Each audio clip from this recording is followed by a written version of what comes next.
All right, we are going to be talking about a couple of new theorems today and then doing some proofs and mathematical problems with those. The first thing that we're going to talk about today are vertical angles. So when I have two intersecting lines, the angles that are opposite from each other, or I could have more than two intersecting lines, but the angles that are opposite from each other within that intersection are congruent.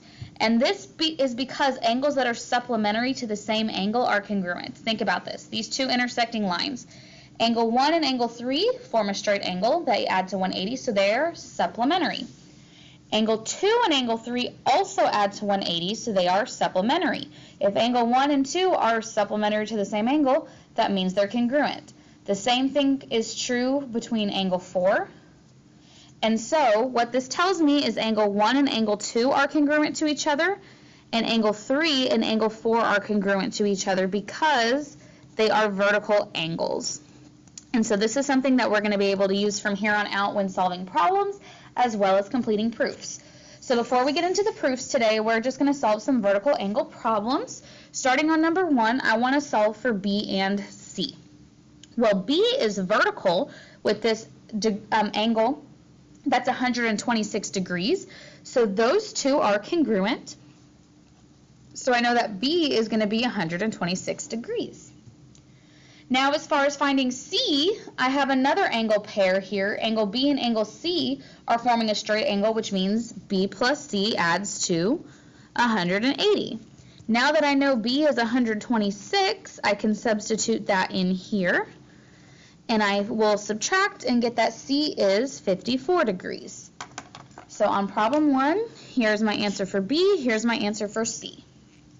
Moving on to number 2, I want to solve for T. Well, T is in expressions for these two vertical angles. Because they're vertical, I know they're congruent.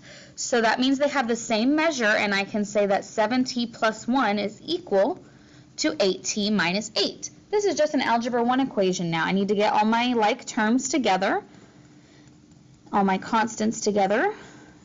So 9 is equal to T. That one did not have any division involved in it even. That one was straightforward. Moving on to number 3, I need to find X and Y. This diagram looks a little tricky. The important takeaway here is to recognize that Y is referring to this whole measure. So this right angle and whatever that angle is. So we're going to have to use that information to solve for X and then for Y. So let's look. I have a straight angle here. That means it's 180, and a right angle taken out of it. That means these remaining two angles have to add up to 90. So X plus 41 is going to be 90 degrees. If I subtract the 41, that means that X is 49. Now that I know X is 49, that is vertical with this other angle that's part of the measure that we're calling Y. So that means angle Y is going to be 90 plus 49, which is 139. So that one was nice and easy. I didn't even have to make a system for that one. There's X and Y.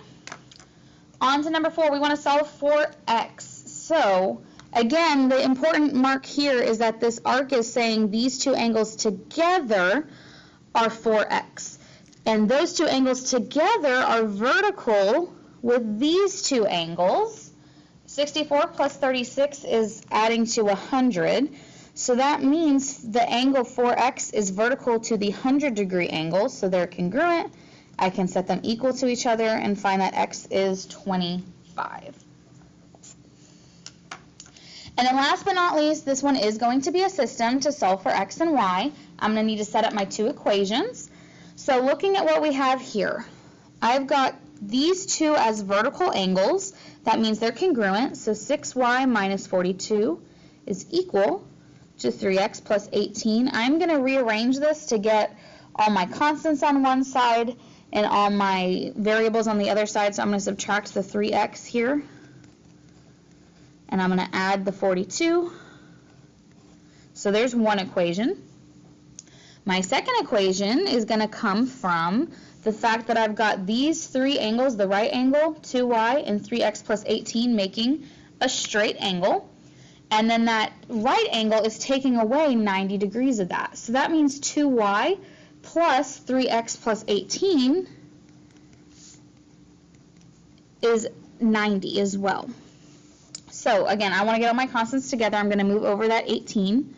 So 3x plus 2y equals 72. That is my second equation. Now, if I wanted to use elimination here, my x's are going to cancel without me doing any additional legwork. So I'm going to go ahead and do elimination.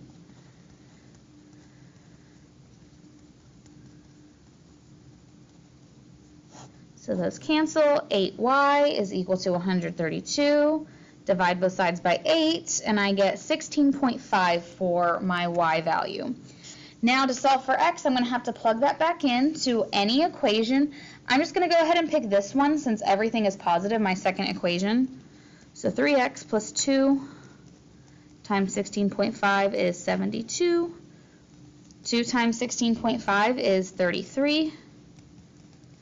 If I subtract 33, I get that 3x is equal to 39. And x is 13. So there are my two values.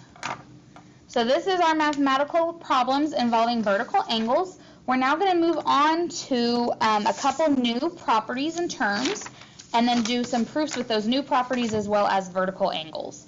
So those two new properties we're talking about today are transitive and substitution. So let's talk about the transitive property first. This is using a combination of our reflexive property, which is saying that anything is congruent to itself, and then a sort of chain of reasoning, kind of like that syllogism and logic stuff that we've been working on prior to today.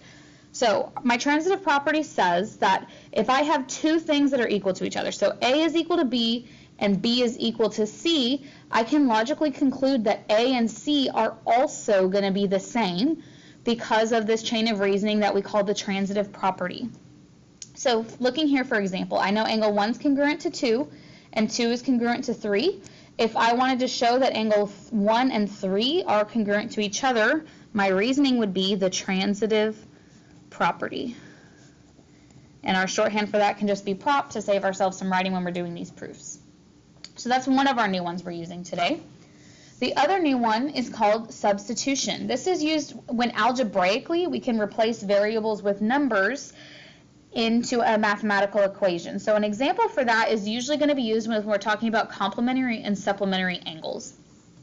So for example, if angle 1 is complementary to angle 2, that means that they add to 90 degrees.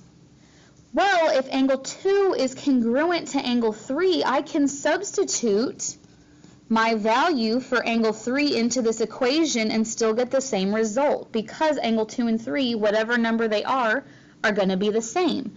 So this means that angle 1 and 3 are also complementary, and my reasoning for that is substitution.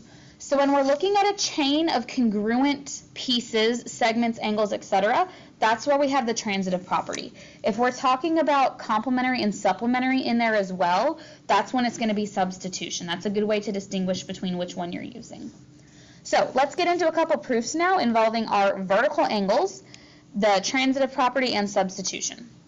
So looking at this first one, angle BAC is congruent to angle ACB. I'm going to mark that on my diagram. Here's angle BAC. That's congruent to angle ACB. So I'm going to give them the same tick marks. And what I want to prove is that angle BAC is congruent to angle DCE. Now, where is angle DCE? That is over here. And what do we know now about angle DCE and this angle across from it? We know that these two angles are vertical angles, so that means that they're going to be congruent to each other. This is going to be how I proceed with my proof. So in our two-column proofs, we always start with our givens. So we've got that angle BAC is congruent to angle ACB, and I know that because it was given. And then what did we just conclude by looking at our diagram? We knew that angle ACB is also congruent to angle DCE because they're vertical angles. So if I'm drawing my tick marks correctly, this one's also going to get one hoop.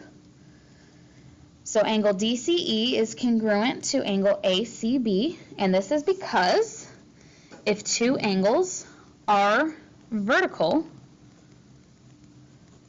then they are congruent. That's my conditional statement. So now looking at the diagram, I know that angle BAC and DCE have the same tick mark. So they are also congruent to each other. So BAC is also congruent to angle DCE. And now I need to think about my reason. How do I know this? Well, if we are talking about transitive and substitution properties, we know it's going to be one of the two. And so looking here, did I just have a series of congruent pieces that were congruent to each other, or did I have complementary and supplementary thrown in? There's nothing in here that we're talking about complementary or supplementary, so that's not going to be substitution, and it's going to be because of the transitive property. Okay. Moving on, I've got just two more proofs to look at today. On this first one, I know angle 1 is congruent to angle 2, so I'm going to go ahead and mark that on my diagram. And on this proof, we're given some helpful hints along the way as far as what would come next. But ultimately, what I want to prove is that angle 1 is supplementary to angle 3. So let's start with my givens. And then our reason on part 2 that we're given is if two angles form a straight angle, then they are supplementary. Well, where in my diagram do I have two angles forming a straight angle? That's only angle 2 and angle 3. So my statement's going to involve 2 and 3, and what are we saying here? We're saying that they're supplementary. So I want to say that angle 2 is supplementary to angle 3. So let's think about what that means. That means angle 2 plus angle 3 adds to 180. Now if I also know angle 1 and angle 2 are congruent, that means I can plug in the measure for angle 1 and still get a correct mathematical statement. So what this means is angle 1 is also supplementary to angle 2, and that's because of substitution. I substituted that value for angle 1 into that algebraic equation. So that's where I'm using, oh sorry, not substituted. I was talking and working at the same time. Substitution.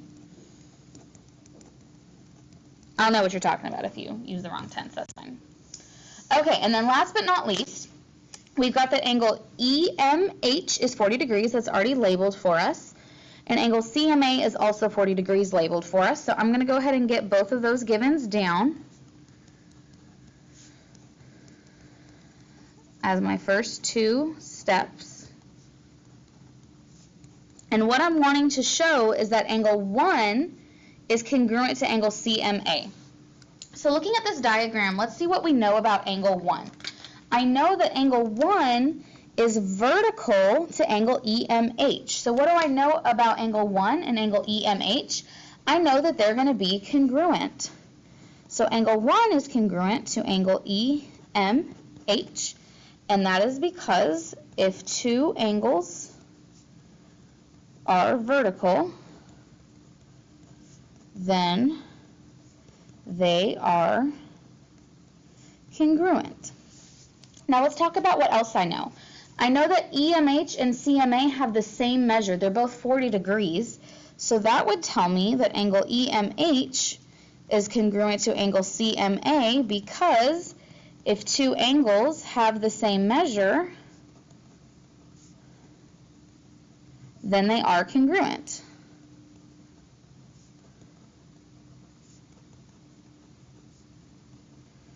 And I'm on my last step here, and what I wanted to show was that angle 1 is congruent to angle CMA. So let's look at what we know here.